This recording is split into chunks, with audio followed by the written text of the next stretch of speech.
Palavra de Deus nessa noite. Nós estamos a menos de 17 dias do Natal. Nós lemos uma palavra em Isaías 9:1-7 que fala a respeito da promessa. Isaías, ele estava aqui num contexto de 750 a 800 anos antes da vinda do Messias. Então, é sempre, conforme o tempo vai passando, nós estamos passando os anos e anos. Quando nós éramos criança, o sentido do Natal era uma coisa, O sentido do Natal era ganhar um doce, era aquela programação de Natal. Mas agora que a gente está adulto, a gente pergunta o que é o Natal, o que se comemora no Natal final. Nós temos que entender algumas coisas. Jesus não nasceu 25 de dezembro, isso já não é fato, E muito provável ele nem tenha nascido no mês de dezembro, Mas é importante nós comemorarmos o nascimento de Jesus, isso é fato. Mas o que é o Natal? As pessoas elas precisam saber o significado real, elas precisam de um conteúdo de fato, o que é o Natal. Hoje, as pessoas elas estão carentes de conteúdos concretos, de valores que sejam norteados pela palavra de Deus. As pessoas geralmente dizem, o que é Natal? É espírito natalino, mas o que é de fato isso? Parece que é Natal, então as pessoas elas querem fazer com que o Natal seja algo somente familiar. É importante reunir a família, é claro que é, mas o real sentido do Natal nós vamos tentar esclarecer nesta noite, adentrando na palavra de Deus. Isaías, ele estava vislumbrando. Deus entregou para ele uma mensagem profética. Ele olha como um astrônomo olha para um novo planeta, para a Lua. Ele consegue olhar, está lá, isso é concreto, mas ele não consegue descrever com todos os detalhes. Isaías escreve aqui, é um texto até difícil, quem sabe, de entender, mas Isaías ele escreve algumas coisas maravilhosas. Ele, por exemplo, ele diz que vai nascer um bebê prodígio, vai nascer alguém que seria mais poderoso do que todas as tropas sírias, do que todas as tropas samaritanas, do que todas as tropas assírias juntas. Esse menino Jesus, ele tenta retratar, o menino nos nasceu. Ele não estava conseguindo compreender plenamente o que Deus estava revelando, mas aquilo que ele tentou descrever nas suas limitações, quem era esse Jesus. A primeira coisa que nós olhamos para dentro desse texto, em um tempo de escuridão e desespero, no entanto, não durará para sempre. A terra de Zebulon e de Naftali será humilhada, mas no futuro a Galileia dos gentios, localizada junto à entrada do Jordão e do mar, se encherá de glória. O povo que anda na escuridão verá grande luz, para que vivam nas trevas da terra de terras profundas, uma luz brilhará. Isaías estava dizendo, a escuridão ela vai terminar com a vinda deste menino. A escuridão ela vai terminar. Ela traria em primeiro lugar uma esperança para os que mais sofrem, para os mais aflitos, para os humilhados, para os desonrados, para aqueles que estão atolados nas trevas. Brilhará uma luz. Nós temos que entender o contexto geográfico que Isaías estava tentando explicar. Sempre que um exército estrangeiro ele marchava, por exemplo, para a região do Crescente Fértil, quem participou aí, dá para rebuscar agora, as aulas de história, de geografia. O que é a região do Crescente Fértil? Benjamin Segi me fez essa pergunta, o que é? Lembra? É a região onde a Palestina está reunida, a Israel, a Jordânia, o Kuwait hoje, o Líbano, o Chipre, né? Partes, por exemplo, da Síria, do Iraque, do Egito, o sudeste da Turquia, o sudeste do Irã, né? Quando o exército marchava em direção àquela localidade, né? Em direção a Israel, a primeira parte, as primeiras regiões, a porta de entrada para as tropas inimigas era exatamente Zebulon e Naftali. A Galileia dos gentios, ela fica localizada entre a estrada entre o Jordão e o mar. Era a parte que mais sofria de Israel. Porque nós temos que entender, no período em que Isaías estava escrevendo, Israel vivia uma constante de guerras e de invasões inimigas. Eles eram levados cativeiros, países estrangeiros invadiam Israel, justamente crescente e fértil, era uma região muito abundante. Os galileus, eles sabiam exatamente o que era padecer, eles sabiam o que era ser a testa de ferro de uma nação inteira. Sempre que uma guerra aflorava, a primeira porta que batiam era deles. Então era um sentimento de escuridão, de desespero. Isaías estava falando, mas com a chegada deste menino, esse desespero vai terminar. Essa escuridão vai terminar. E essa é a mensagem de Natal que deveria se espalhar. É o que se cumpre em Mateus 4, 12, 17. Diz: quando Jesus soube que João havia sido preso, voltou a Galiléia. Saindo de Nazaré, mudou-se para Cafarnaum, junto ao mar da Galiléia, na região de Zebulon e de Naftali. E cumpriu-se deste modo o que foi escrito, como foi dito pelo profeta Isaías: na terra de Zebulon e Naftali, junto ao mar além de Jordão, na Galiléia, onde viviam tantos gentios, o povo que vivia na escuridão viu uma grande luz. Jesus, então, ele começa a anunciar a mensagem. E qual era a mensagem? Arrependam-se. Arrependam-se e creiam, pois o reino dos céus está próximo. Isso era um cumprimento. Essa era a primeira profecia. E olha só, o Natal, o nascimento de Jesus, ele chegou no momento certo. Quando Jesus soube que João Batista havia sido preso, ele volta para a Galiléia.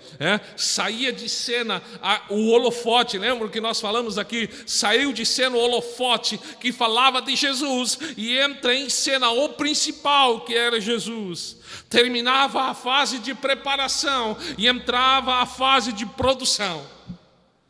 O Natal chegou no momento certo. Cristo sempre chega na hora exata para cada um de nós e nos transforma como filhos. Gálatas 4:14 diz assim, 4, aliás: mas quando chegou o tempo certo, a plenitude do tempo, Deus enviou seu Filho, nascido de mulher, sob a lei. Assim fez para resgatar nós que estávamos sob a lei, a fim de nos adotar como filhos. Então, o mundo estava preparado para receber Jesus.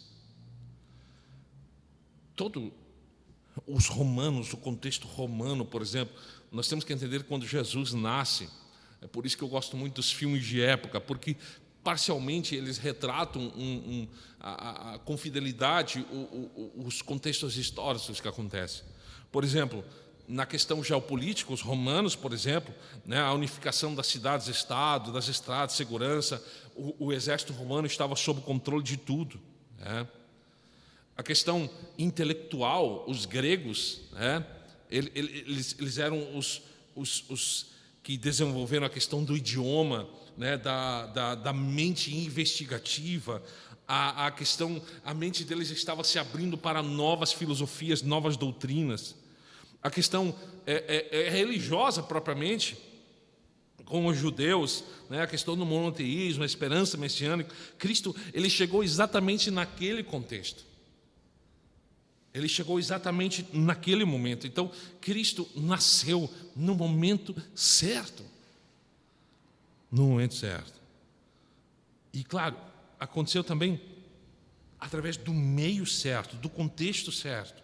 Saindo de Nazaré, mudou-se para Cafarnaum, junto ao mar da Galiléia, na região de Zebulon e Naftali, exatamente como Isaías havia predito. Jesus, ele olhou para fora de si, para fora de Jerusalém. Até porque Jerusalém não estava nem aí para a mensagem de Jesus. Ele voltou para as terras que estavam em escuridão, os gentios. Ele não se desgastou com o sistema religioso. Eles estavam insensíveis por dentro. Jesus não... Gente, vamos tentar usar um pouco a imaginação. Se Jesus viesse hoje no contexto religioso que nós estamos vivendo, só vamos tentar imaginar um pouco. O que era, por exemplo, quando Jesus chegou no contexto dos judeus? Quais eram as acusações que eles fizeram? Ele não lavou as mãos. Meu Deus, Jesus não lavou as mãos antes de comer. Isso era um crime para os judeus. Olha, ele anda e come com pecadores. Meu Deus! Ele está reformando a igreja. Meu Deus, que desperdício! A Galileia, ela era uma região muito, muito, muito fértil. E Joséfo, eu não gosto muito de usar essas partes, mas Joséfo, ele foi um judeu e ele disse que a região tinha 204 vilarejos, nenhum deles com menos de 15 mil habitantes. Então, logo, a Galileia, esse complexo, tinha uma população estimada em 3 milhões de pessoas. Era um lugar de pessoas diferentes. Eles eram inovadores, eles eram dispostos a mudanças, eles gostavam de agitação, né? As grandes estradas, elas passavam através da Galileia. O acesso para o Egito, para a África, por exemplo, era pela Galileia. Dessa forma, a Galileia era um caminho para todo lugar. E adivinha quem chegou lá? Jesus, que era o caminho. Então, se era uma informação que precisava se espalhar pelo mundo afora, Galileia era o lugar. E lá Jesus nasceu, e lá Jesus começou o ministério dele. Lá Jesus nasceu.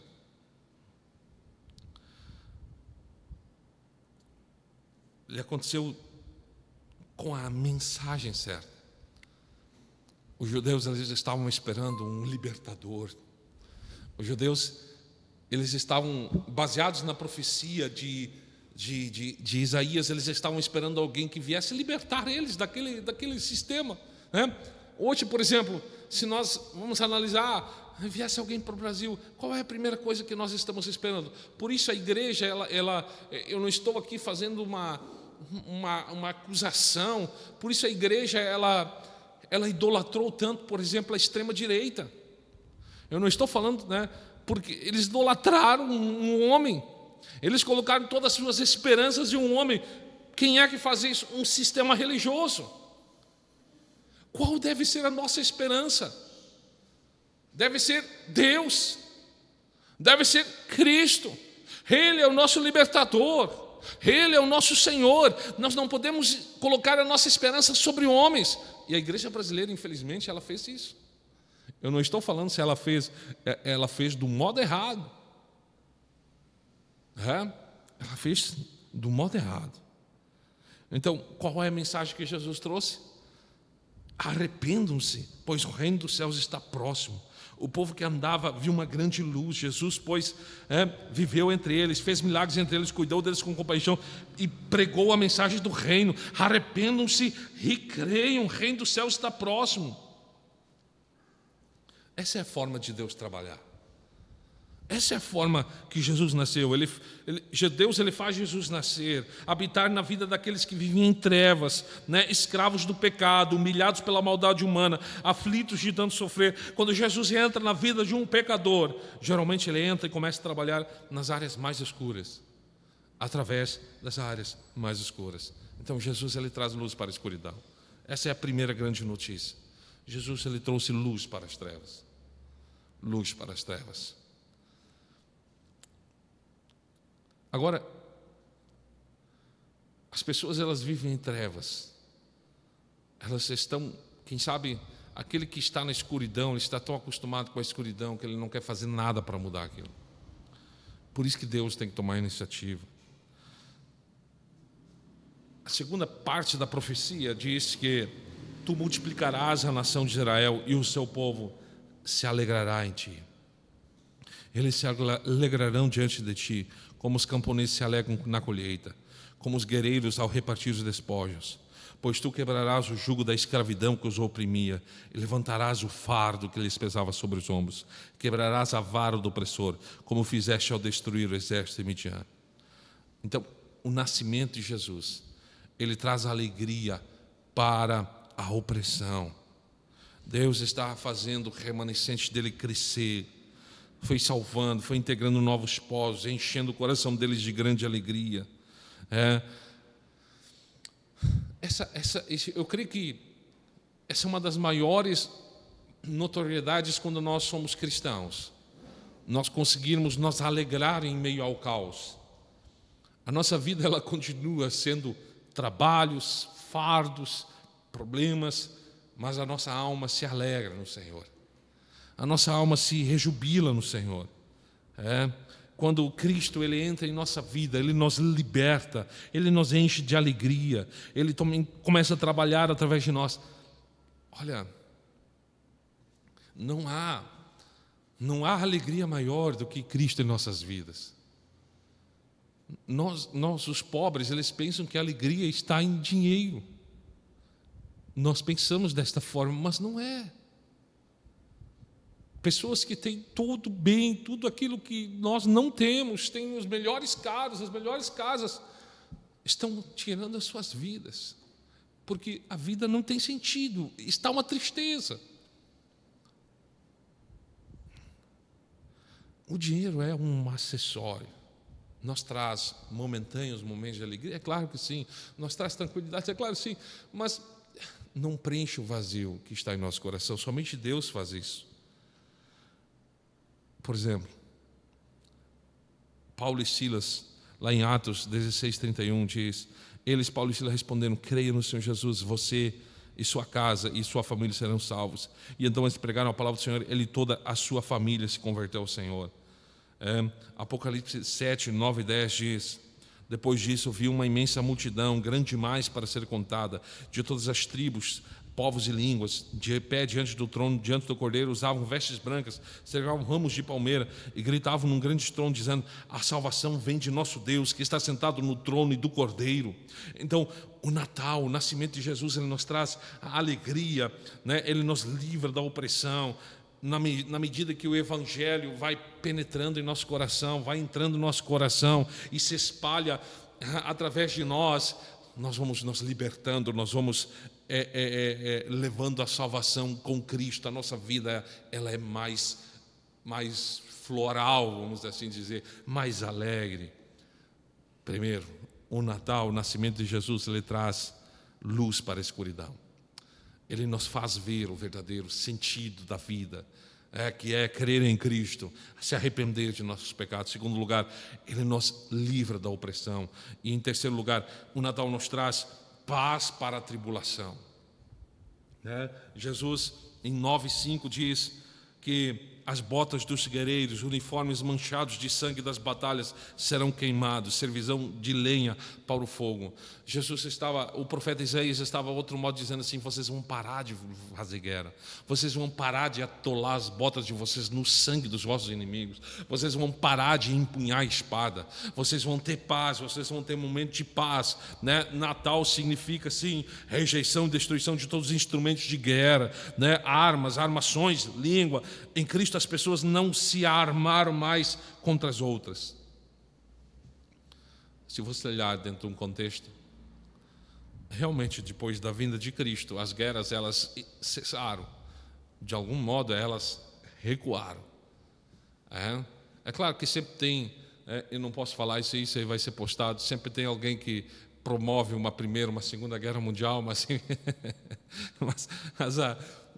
mas quando Cristo chega, essas guerras elas cessam. Elas cessam, porque Jesus ele traz paz ao coração, à tribulação. O Natal traz ordem para a confusão. Nós vivemos, por exemplo, num mundo de grande confusão. Paulo ele descreveu bem o tipo de gente que viveria nos últimos dias. É como se eu lesse um jornal atual, esse texto. 2 Timóteo 3, 1, 5. Pode abrir. Vê se isso não é um retrato das pessoas que vivem hoje. Saiba que nos últimos dias haverá tempos muito difíceis, porque as pessoas só amarão a si mesma e ao dinheiro.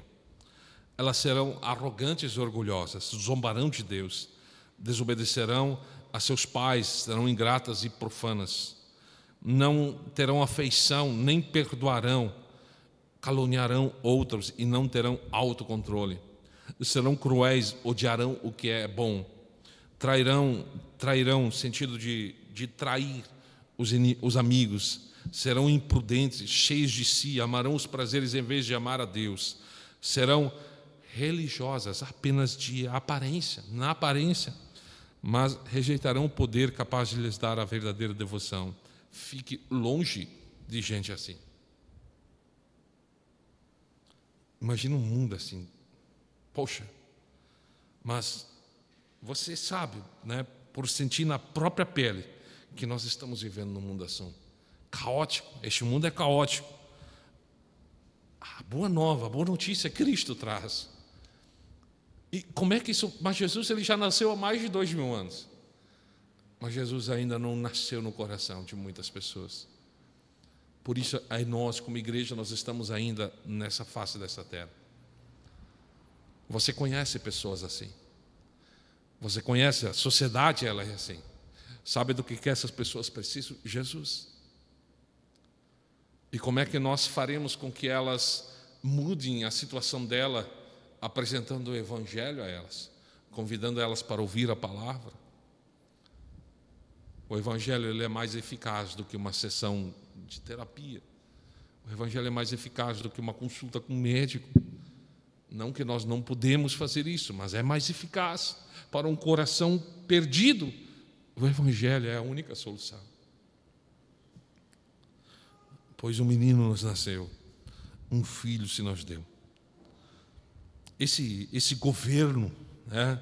Esse governo que estava sobre os ombros de Jesus, é um governo pessoal, pois um menino nos nasceu, um filho nos foi dado. É para todos. Todos. Para quem é esse menino? Para todos. Todos quem? Todos que creem. É um governo perspectiva, o governo está sobre os seus ombros. Todos conseguem enxergar a sua glória.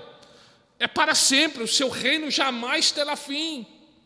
É premeditado, ele reinará imparcialmente, com justiça no trono de Davi. E é um governo poderoso, porque ele está centrado nas mãos do Todo-Poderoso, que é Deus. Nada pode impedir. O Natal chegou para transformar a nossa vida, chegou para mudar o mundo. O Natal traz alegria, traz luz, traz paz, traz ordem, traz governo. Tudo que o mundo precisa é luz, porque está nas trevas. O mundo precisa alegria, porque está triste. O mundo traz paz, porque o mundo está em guerra. Ele traz ordem, porque o mundo está em confusão. E traz governo, porque o mundo está desgovernado. Você precisa disso também. O teu vizinho precisa, o teu colega precisa, essa cidade precisa de Jesus. Qual é a mensagem? Não é outra mensagem, a não ser a mesma que Jesus diz: arrependa-se, pois o reino dos céus está próximo. Jesus nasceu, viveu uma vida sem pecado, morreu, foi sepultado, ressuscitou ao terceiro dia, subiu aos céus, está sentado à destra de Deus Pai, de onde Ele vai vir e julgar os vivos e os mortos. Mas hoje Jesus nasceu, e Ele pode nascer nos corações daquelas pessoas que ainda não creem nele. Qual é a forma de nós alcançarmos essas pessoas? Pregando o Evangelho de Cristo, pregando esse Evangelho, qual nós domingo e pós-domingo, nós estudamos aqui, quinta após quinta, nós detalhamos aqui. As pessoas precisam ouvir o Evangelho. O poder está no Evangelho, está na pregação da palavra. A mensagem de que Jesus nasceu, Jesus morreu pelos nossos pecados, ela precisa recuar em todos os cantos dessa terra. Então Jesus virá. Vamos orar? Se coloca em pé.